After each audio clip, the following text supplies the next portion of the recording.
Bem-vindos ao Mala Diplomática, um podcast do Instituto Diplomático do Ministério dos Negócios Estrangeiros. O meu nome é José de Freitas Ferraz e sou o diretor do Instituto Diplomático. Neste espaço vamos conversar com diplomatas e outras pessoas ligadas à política externa para conhecer melhor tanto as suas experiências de vida como diversos temas da política internacional.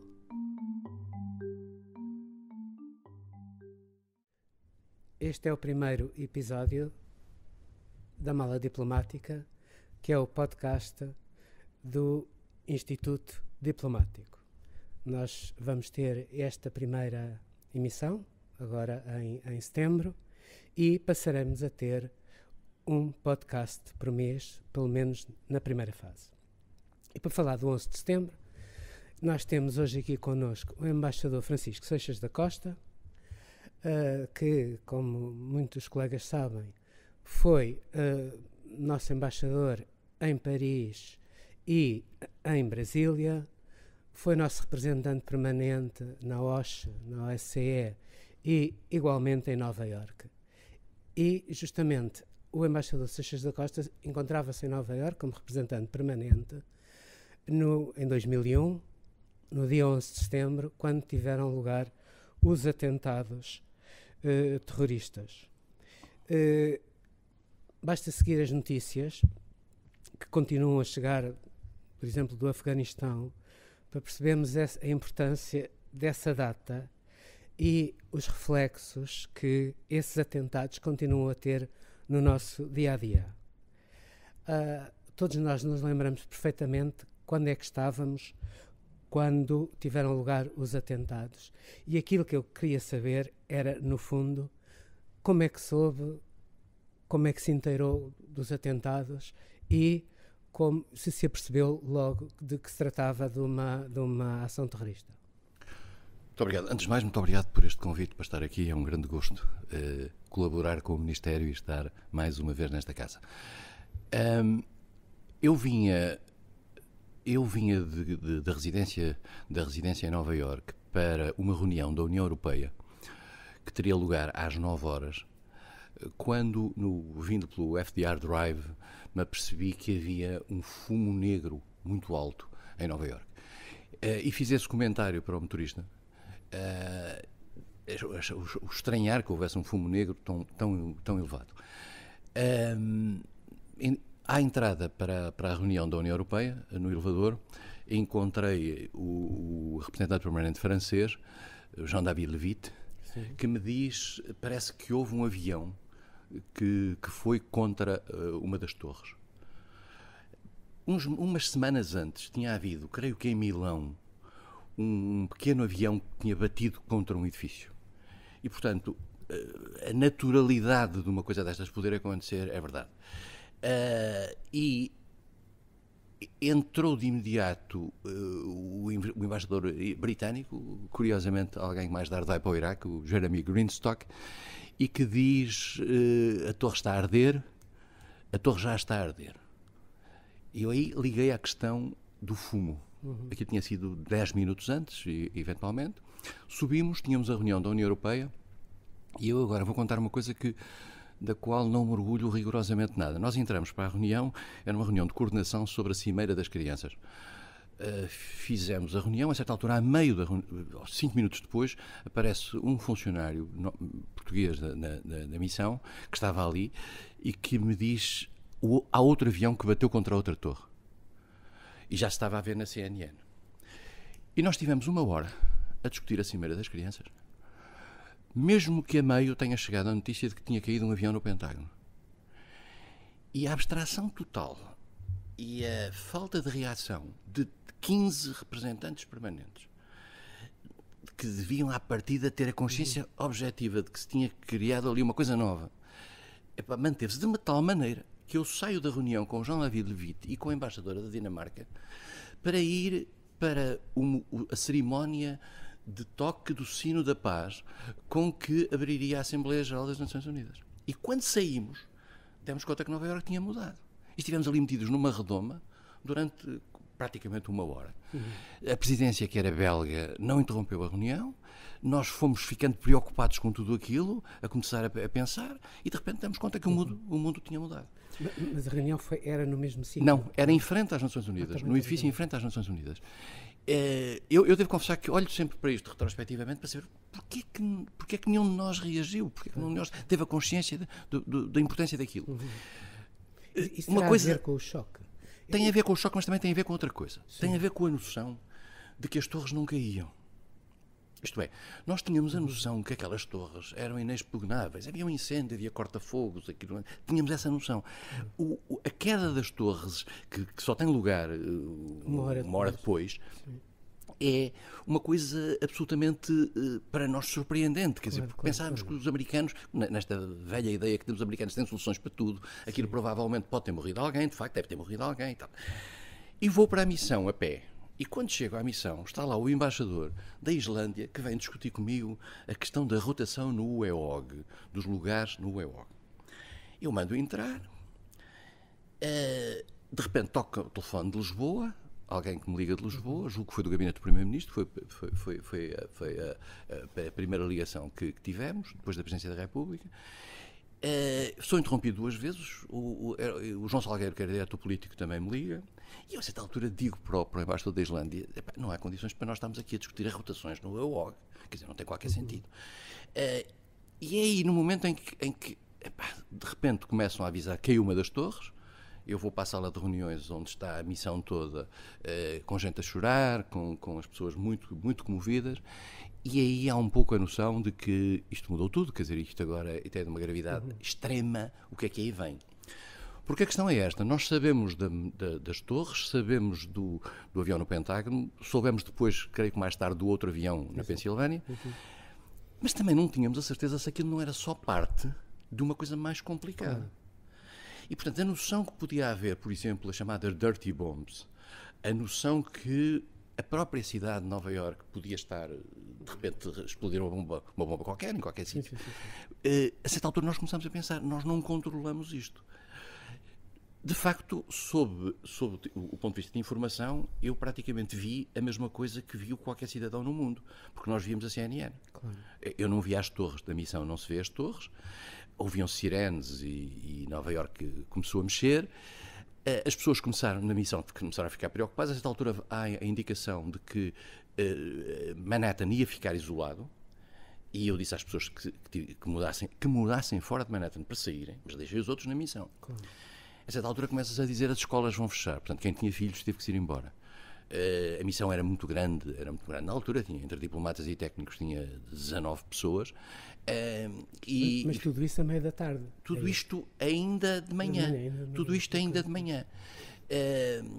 Eu sei que cheguei às 7 da tarde e não tinha comido nada. Nem me dei conta, quer dizer, porque não houve almoço, não houve tempo rigorosamente para nada.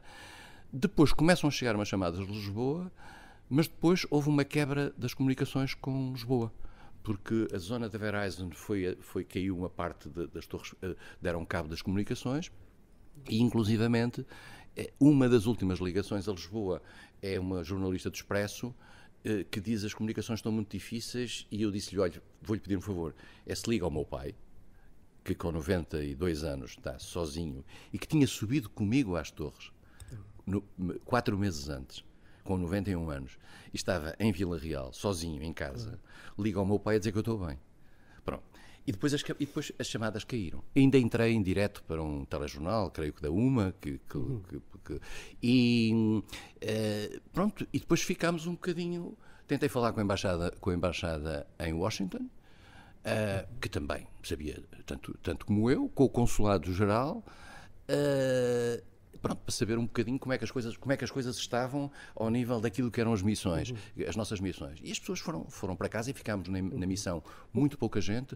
No final, eu lembro-me que havia umas horas em que eu estava a atender telefonemas, eu e o Adi de Defesa e já não sei quem mais, estávamos a atender telefonemas. Portanto, aquilo reduziu-se. E o trauma era muito grande, a indecisão era muito grande, a falta de notícias era muito grande, aquilo que aparecia na imprensa era aquele choque por parte das autoridades americanas, etc. As reações de solidariedade por todo lado, e nós esquecemos um pouco as Nações Unidas. Claro. Eles só voltam a nascer, digamos, no dia seguinte à tarde e depois quando aquilo reabriu. Claro. Mas, relativamente aos portugueses, normalmente, quando há um atentado, quando há uma situação de emergência, quando há um desastre natural, das primeiras coisas que nós, quando estamos em posto, fazemos é tentar ver onde é que estão os portugueses, até porque, no fundo, é vital localizá-los. Normalmente é muito difícil, justamente logo a seguir a esses acontecimentos, porque as próprias autoridades locais também têm uma ideia muito difusa do que é que está a acontecer e, portanto, não sabem tudo isso. Nós sabemos que 5 portugueses morreram nas Torres Gêmeas. É um bocado estranho, mas nas listas que foram publicadas depois e que continuam atuais, não há um único português. A imprensa portuguesa, na altura, deu o nome e a profissão de 5 portugueses. 3 deles, de resto, nascidos em Portugal. É provável que os outros 2 tivessem nascido nos Estados Unidos e tivessem a dupla nacionalidade. Normalmente, quem trataria disto seria a Embaixada, seria o Consulado-Geral. A missão também teve uma intervenção nesta busca sobre se havia ou não havia vítimas portuguesas. Há uma coisa que eu me lembro de ter feito, que foi verificar a hora das visitas à torre que era visitável. E dei-me conta que as visitas começavam depois do ataque às torres, da hora do ataque às torres. Portanto, não era suposto haver portugueses lá em cima como visitantes, até porque havia o restaurante, essas coisas todas. E, curiosamente, na véspera, o José Manuel dos Santos, que era assessor da Presidência da República, telefonou-me do alto da torre, do restaurante, a dar-me um abraço. Tinha ido lá jantar nessa noite. E eu, por acaso, tinha visto a torre, curiosamente, nessa noite, porque eu tinha ido a Newark e tinha passado de carro pelo túnel e vi o skyline de Nova Iorque, que estava lindíssimo nessa noite. Lembro-me perfeitamente disso, porque fizemos de propósito até para entrar em Nova Iorque por ali, porque estava com uma vista muito bonita. Portanto, eu vi em relação a isso. Em relação aos portugueses, era praticamente impossível na altura ter qualquer tipo de ação. Eu lembro-me que fomos, a certa altura, contactados pelo Mayor de Nova Iorque, e em que nos foram dados 1 ou 2 nomes de entidades de portugueses através de entidades que estavam nas Torres Gêmeas e que disseram que faltavam X portugueses. E a verdade é que, passado uns meses, 1 mês ou 2, houve uma cerimónia em Battersea Park, para a qual foram convidados os embaixadores na ONU dos países que tinham tido mortos no World Trade Center, e eu fui convidado.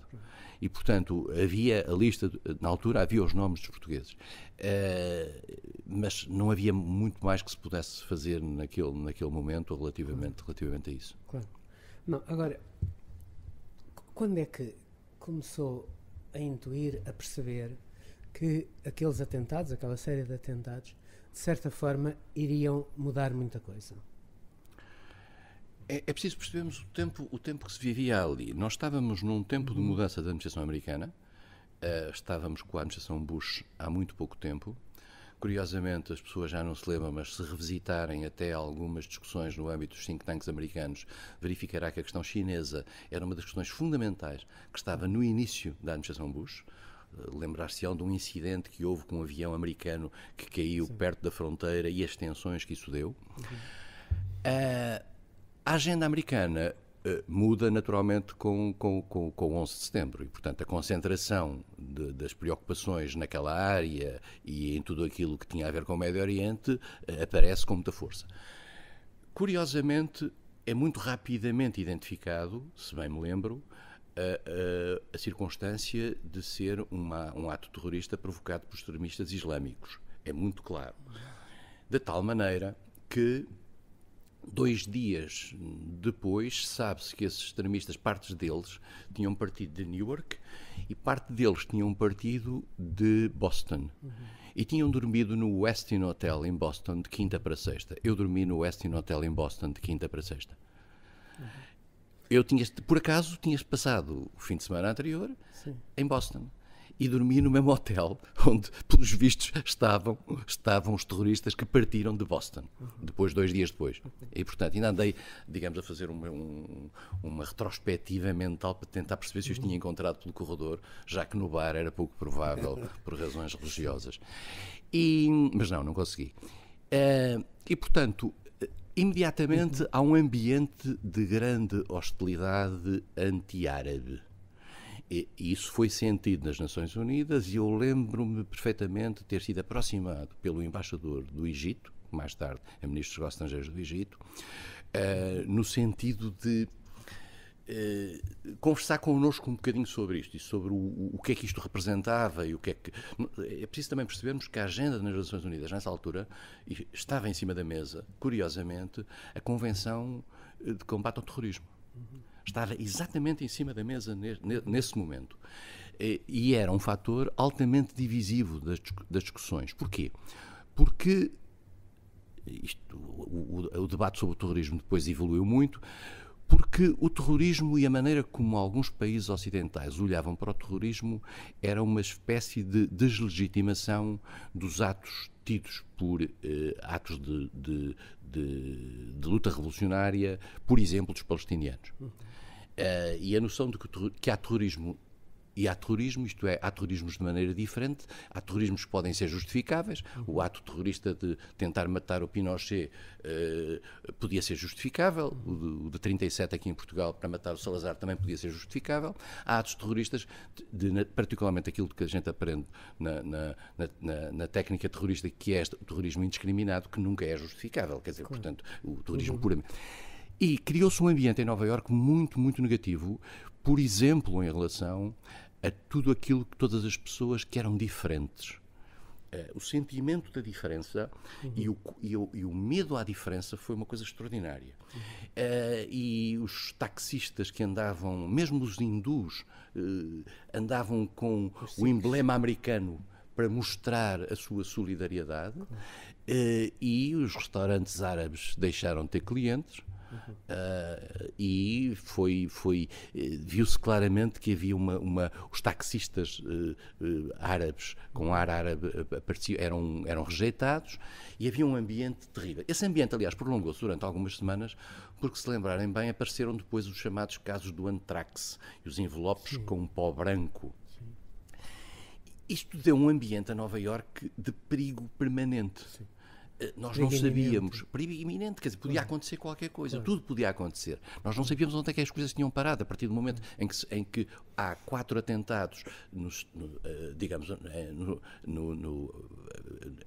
Estados Unidos, podia haver 6 e podiam estar coisas montadas ainda para explodir, etc. O que fez com que, eu lembro-me que nos primeiros dias deixámos o pessoal até fora de Nova Iorque, vivia fora de Nova Iorque, não regressar à missão, enquanto não acalmasse a missão, houve um downsizing das pessoas que estavam a trabalhar. Nas Nações Unidas... Notou alguma diferença nos colegas americanos ou não? Os Estados Unidos tinham uma representação muito escassa nas Nações Unidas, muito escassa, tinham um grande, mas não tinham um embaixador. O embaixador americano da administração Bush, John Negroponte, só aparece mais tarde. Os americanos não nos contactavam, mas havia uma solidariedade muito forte por parte de toda a gente relativamente aos americanos. E mais do que isso, houve uma sessão, muito poucos dias depois, da Assembleia Geral, na qual nós fizemos intervenções, e lembro-me perfeitamente de haver um jornalista português que perguntava se eu tinha recebido instruções de Lisboa para a intervenção. Eu não preciso receber instruções para uma intervenção nas Nações Unidas sobre isto, quer dizer, portanto, nós sabemos o que dizer e sabemos o que expressar. Há uma grande solidariedade, há uma reunião dos países da União Europeia, há uma declaração da União Europeia e há da nossa parte declarações nacionais muito próximas. É preciso também pensarmos que esta é a altura em que a própria NATO decide fazer a aplicação do artigo 5º e propor a própria aplicação do artigo 5º neste quadro. E, portanto, há um movimento muito alargado, eu ainda me estou a recordar do título do Le Monde, nós somos todos americanos, quer dizer, portanto, o ambiente era de grande, profundíssima solidariedade com os Estados Unidos. E nas Nações Unidas, como digo, eu diria que houve um apaziguamento por parte daqueles que são mais renitentes. Eu não me lembro de ouvir os chineses ou os iranianos terem qualquer tipo de reação.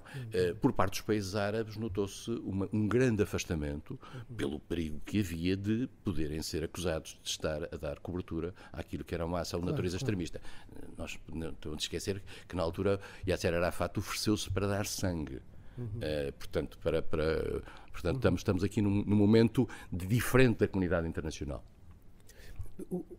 Na realidade, os atentados tiveram, no fundo, reflexos de longo alcance. Modificaram a nossa forma de viajar, por exemplo.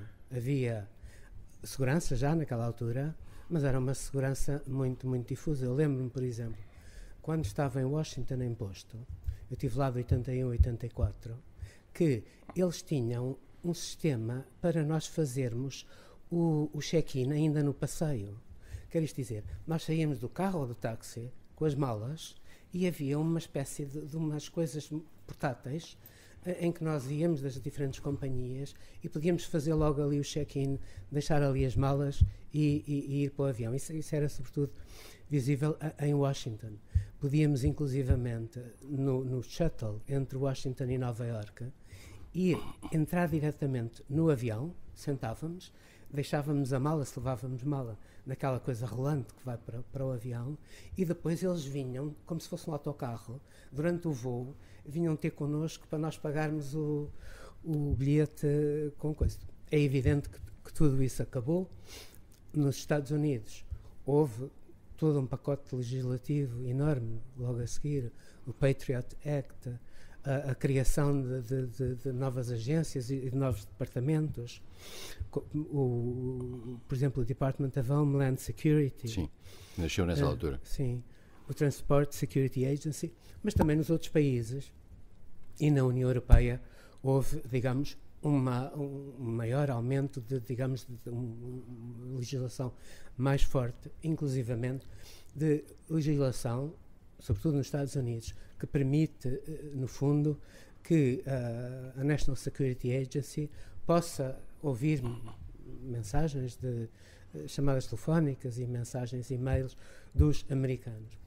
Isso, de certa forma, foi facilmente aceito pelos americanos. Foi. A questão da segurança passou claro, todas as barreiras e, digamos, a questão das liberdades deixou de estar na primeira linha. Eu lembro-me perfeitamente que houve uma discussão grande, anos antes do 11 de setembro, sobre a questão do racial profiling nos aeroportos e da separação das pessoas. É evidente que nesse dia, a partir desse dia, aquilo passou a ser feito claramente através da seleção das pessoas. Portanto, a segurança passou a ser imensa. Eu lembro-me de uma cena terrível uns dias, poucas semanas depois, em que eu tive que ir já a Chicago e em que a certa altura uma criança passou o controle magnético. Sim. E atiraram-se 2 polícias para cima da criança, que tinha 3 anos, quer dizer, como parecia um terrorista. As pessoas estavam obcecadas, mas não havia nenhuma reação negativa contra isso. Há uma predisposição para que as questões securitárias subissem de imediatamente de ranking e as questões de liberdades não se colocassem. E isso foi muito claro. E há, de facto, como eu digo, uma noção por parte daqueles que eram diferentes em termos de aspecto, e estamos a falar aí desde os indianos até, com uma exceção, dos negros. Os negros americanos estiveram nessa altura, até porque morreram muitos negros no World Trade Center, e digamos, há um caráter patriótico da presença dos negros americanos, e não há nenhuma suspeita sobre negros americanos, e há uma espécie de subida num certo ranking de apreciação dos negros nos Estados Unidos. Foi muito claro, debatido, enfim, com alguma descrição, mas era muito claro. Eu acho que mudou o mundo radicalmente, mudou a questão securitária. Mais do que isso, há pontos que nós hoje até podemos analisar em termos geopolíticos importantes, que é o seguinte. Muitos países que não eram necessariamente aliados dos Estados Unidos, estou-me a lembrar da Rússia, por exemplo, viram-se obrigados, por um politicamente correto de resposta aos ataques terroristas, a terem uma postura muito maior, de muito maior abertura, e, por exemplo, a Rússia deixou, por exemplo, que atravessassem aviões para o ataque depois mais tarde ao Afeganistão, deixou sem qualquer reticência que se criasse uma base americana no Uzbequistão, partilhou uma base no Quirguistão com os Estados Unidos, e portanto e os Estados Unidos nisso têm aquilo que lhes é tradicional, que os militares chamam o explorar do sucesso. Vão avançando. E avançaram até, digamos, águas territoriais russas, até ao momento em que os russos se cansaram, e o primeiro cansaço é a Geórgia 2008. E portanto, o mundo avançou numa agenda de acompanhamento até muito tarde dos americanos. Quer dizer, isso deu, eu acho que teve o aspecto positivo de criar uma cultura comum, nomeadamente no caráter de natureza transatlântica entre os aliados dos dois lados, nessa matéria. Você refere a questão da NSA e refere a questão da vigilância eletrónica. E a gente não sabe se a NSA já não havia antes exatamente. O que passou foi a ter legalidade para o fazer, através, por exemplo, do desencadear de uma palavra que imediatamente consegue detectar quem é que estava a falar, e uma pessoa que fala em bomba num aeroporto podia ser presa uns segundos depois, quer dizer, porque detectavam isso. Portanto, há essa consciência. Nos Estados Unidos, a sensação que há é que tudo aquilo que eram as reticências relativamente ao caráter intrusivo do Estado desapareceu e anulou-se completamente. E o isolacionismo aumentou ou não aumentou no seio da população americana? Eu não sei, porque que nós não devemos estar a intervir fora. Pois, mas a verdade é que o caráter de vingança, muito claro, aliás, o discurso de George W. Bush é muito claro nesse aspecto. Há um elemento de vingança aí muito afirmado. Há um elemento também de uma mistura, que depois mais tarde, aliás, se procura explorar, da questão do Iraque. E aí também temos problemas de natureza familiar, digamos, a funcionar na família Bush nessa matéria, e que depois em 2003 tem as consequências que tem. Eu não sei se o isolacionismo americano, o cíclico isolacionismo americano aumentou nessa altura. Eu acho que a noção de que é preciso ir atrás deles, aliás, há uma expressão do Bush, onde quer que eles estejam, ou não sei o quê, tem que se fazer. Portanto, é uma questão de vingança, e é uma questão de vingança vista como natural. Tão natural que o Conselho de Segurança não levanta objeções relativamente à missão no Afeganistão. Era legítima defesa, no fundo. Era pura legítima defesa, e a noção que... Mas depois há coisas contraditórias, quer dizer, portanto, os Estados Unidos recordar-se-ão que nas horas seguintes ou nos dias seguintes aos atentados, deixam sair parte da família saudita para a Arábia Saudita, quando nós sabemos que é na Arábia Saudita que funciona, digamos, ou é da Arábia Saudita que nasceu o Al-Qaeda e que nasceu o Bin Laden e tudo isso. Há aqui uma coisa que há a noção de que não há uma cumplicidade objetiva, que o trabalho, que a operação da Arábia Saudita é feita no quadro daquilo que é a sua tradicional ligação a estes mundos. E é preciso também percebermos uma coisa, é que os três países que tinham relações com os talibã até ao 11 de setembro, era a Arábia Saudita, era os Emirados Árabes Unidos e era o Paquistão. Sim. Francisco, há quem considere que, no fundo, os atentados puseram fim àquilo que se chamou o momento unipolar dos Estados Unidos, quer dizer, o momento desde a queda do muro em 89 até 2001, quando temos os atentados. E que a partir daí os Estados Unidos viram-se obrigados a enverdar por uma postura mais multilateral. Como é que vê essa afirmação, que é muito defendida a nível académico? Os Estados Unidos têm normalmente um multilateralismo à la carte em função dos seus interesses. Claro. A administração Bush nasce no fim de um período em que a América tinha sido bastante multilateralista, com Bill Clinton. Os Estados Unidos utilizaram as Nações Unidas tão longe quanto era possível nesse quadro para legitimarem a sua ação e também para criarem, de certo modo, uma alavanca para aquilo que queriam eventualmente fazer e que depois tem o seu limite na questão do Iraque, o Iraque II, não é? A unipolaridade, de facto, é capaz de ter começado a ficar em causa aquilo que o Bernard chamava a hiperpotência. Os Estados Unidos começaram a perceber que tinham outros desafios. A China não era, na altura, um desafio, ainda. A China estava a crescer discretamente, silenciosamente a crescer. Eu devo dizer que falei uma vez com um diplomata chinês que me disse uma coisa que eu nunca tinha pensado. Dizer, o 11 de setembro a nós deu-nos mais 10 anos para crescer sem interferência dos Estados Unidos. Que é uma coisa notável, de presciência que eu nunca tinha percebido nesse aspecto. A China estava a crescer, a Rússia estava destroçada, a União Europeia estava na altura, se nós nos lembrarmos bem, que andávamos por lá, a tentar mostrar-se unida, coisa que depois, com os alargamentos sucessivos, acabou por se tornar um pouco mais complicado. Mas os Estados Unidos ganharam, no 11 de setembro, uma autoridade moral forte, que se prolongou durante bastantes anos e que pôde, no fundo, ser confortada com o apoio aliado, eu diria quase sem reticências. Depois, como sempre acontece nos Estados Unidos, eles exploram esse tipo de vontade e a partir do momento jogam como querem e jogam como lhes apetece e usam ou não as Nações Unidas e então aí começa-se a partir esse posicionamento. Mas não partiu pelo lado da União Europeia, que esteve sempre no essencial com os Estados Unidos. Francisco, vamos ter que continuar a viver com os reflexos do 11 de setembro. Muito obrigado. Nada, foi um gosto. Muito obrigado.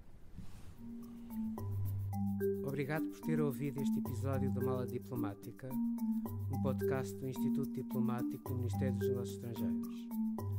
Siga-nos no Spotify, no YouTube do Ministério e no portal do Instituto Diplomático.